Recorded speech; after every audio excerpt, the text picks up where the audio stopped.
Good morning, world. I am Judy, your web based therapist, making therapy accessible and convenient for our clients in Florida, in New York, and of course, sharing information worldwide. Today, I want to take a moment and talk about 5 things that you can do if you start noticing that something may not be right with your mental health. Because sometimes the symptoms show up and people are not quite sure if something is happening or what to do if something is happening. So that's why we're talking about 5 things you can do if you're concerned about your mental health. But before we get into that, I want to take a quick moment and say if you are subscribed, thank you so much for being a part of our awesome world. If you're not yet subscribed, please take a moment and click the subscribe button below so you can join all this awesomeness. And remember to tick the bell so you are notified when I post new videos so you don't miss anything.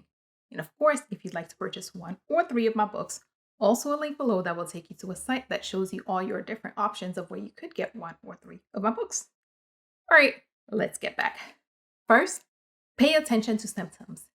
Sometimes a symptom may be something that you notice one time and then you may not notice it again.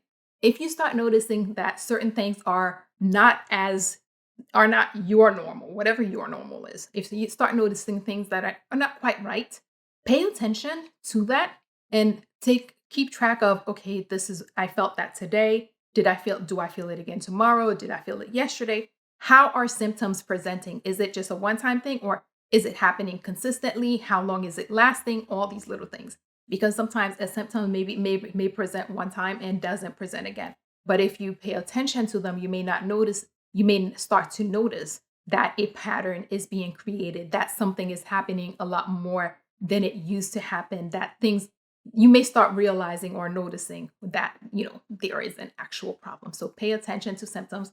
Definitely keep track of them if you can. That way you can make that, have that track record, have a timeline of what is happening. And you may even be able to track it back to when it started or where it started or what started it.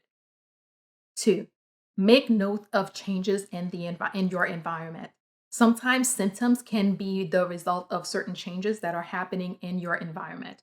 So if you're noticing a symptom that you're not quite sure about, look around you, see what has changed. Did something recently happen at work? Did something recently happen at home? But if you can figure out, okay, what is happening in the environment that may be contributing to the symptom, then you can start putting things in place to address the environmental issue, and hopefully that will resolve the symptoms. But that's not always it doesn't always work that way, but sometimes it does. And notice sometimes a change in the environment causes the symptom, and you notice, okay, you know what, this is happening, and this is what I'm seeing. So now when you seek help, you can tell a provider, hey, this is what I've been through, this is what happened in my environment, and this is when this started, and all those little history type things. 3, get checked for physical issues. A lot of things, especially with anxiety, a lot of the symptoms can be similar to stuff that happens physically. If you're not sure what is happening, make sure you get checked out physically, because anxiety, for instance, has a lot of digestive like symptoms. Making sure that you get checked out will tell you that, okay, this is not physical. There is not something happening in my body that is causing this. So this is an emotional issue. This is a mental health issue. That way you can start addressing it as what it is. But if you could go to therapy for 10 years addressing anxiety, but if you have a digestive issue, it does not necessarily fix the symptom that it doesn't resolve the symptom that you're experiencing. So always make sure that you get checked out physically for any issue that is presenting that may have some physical like symptoms. Or yeah, I think that's it. Yeah. So make sure that you get checked out physically. That way you have a good baseline to get started as you start address the mental health or emotional issues that you may have. 4, know that it's okay to talk about it. A lot of times we feel that we have to hold it in, we have to hide it, we have to guard this little secret because we cannot let people know that we're experiencing these symptoms. It's okay to talk about them, because as you speak about it, you may find yourself talking to someone who's been there, who can tell you, hey, these are resources that are available for this issue. You may be able to find someone who can tell you, hey, this happened to me when I went through this as well. You may be able to to find people to help validate what you're saying, make you remind you that you're not alone, and definitely can help you find the right resources. And of course, sometimes it just being able to let it out can be so freeing. It can be so helpful. It's okay, whatever it is that you're experiencing, it's okay to talk about that. Yeah, I understand you're not going to be sharing your business with every person you encounter, but there are these closer people in your life, the your close confidants, which I talked about having. These are the types of people that you can reach out to, or at least you should be able to reach out to and say, "Hey, this is going on with me," and talk about it. And hopefully, they will help you get help if you need it as well. Finally, explore and engage resources. A lot of times when things are going on, we are so busy trying to hide it, trying to keep it to ourselves, trying to hold on to it, that we don't take the time to find help. Whatever the issue is, there's always going to be help out there somewhere. It's just a matter of you taking the time and finding out where that help is and reaching out and getting that help. There are resources. I talk a lot about the EAPs and your insurance being able to provide mental health services, and sometimes community organizations have resources.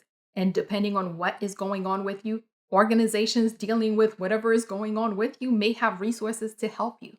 Take time if you need it. Explore what resources are available in your community, what resources are available to you specifically that you can engage. It doesn't always end up being you have to go to a weekly therapy thing. Sometimes maybe it may be that you're going to a support group. Sometimes it may be that you are finding resources that helps you learn about what is happening and helps you find ways to cope or manage or address the issue so that it could go away.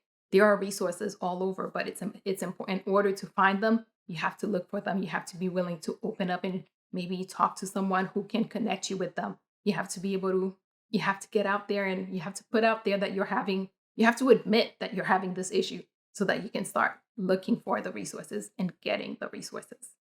Let's do a quick recap. First, pay attention to symptoms. Figure out when they started, how frequent are they're happening, so that you can realize that, hey, this is not just a one-time thing. It's a thing that keeps going on. And so you can get help for it. Two, make note of changes in your environment, because a lot of time changes in the environment can have our bodies can have a reaction to changes in the environment, and those can cause certain symptoms. If you make sure you're paying attention to the environment, so that if the environment is causing something, maybe you can make some adjustments to resolve that problem.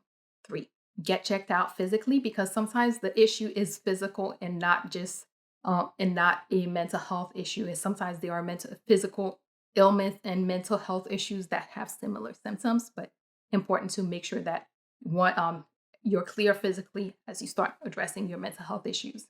Four, it's okay to talk about things, because hey, that's how you get resources. You get people to let you know that you're not alone, and you find stuff.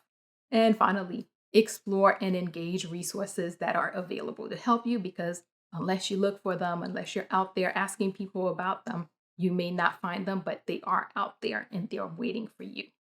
As always, if you or someone you know happens to be going through something that's more than you can handle, please remember that there are professionals like myself who are available, able, and willing to help, and are even providing remote services who can assist with whatever you may have going on. So please figure out who those people are in your community, so that if you need them, you can reach out and get the help that you need. And that is all we have for today. Good morning, world. Have an awesome day.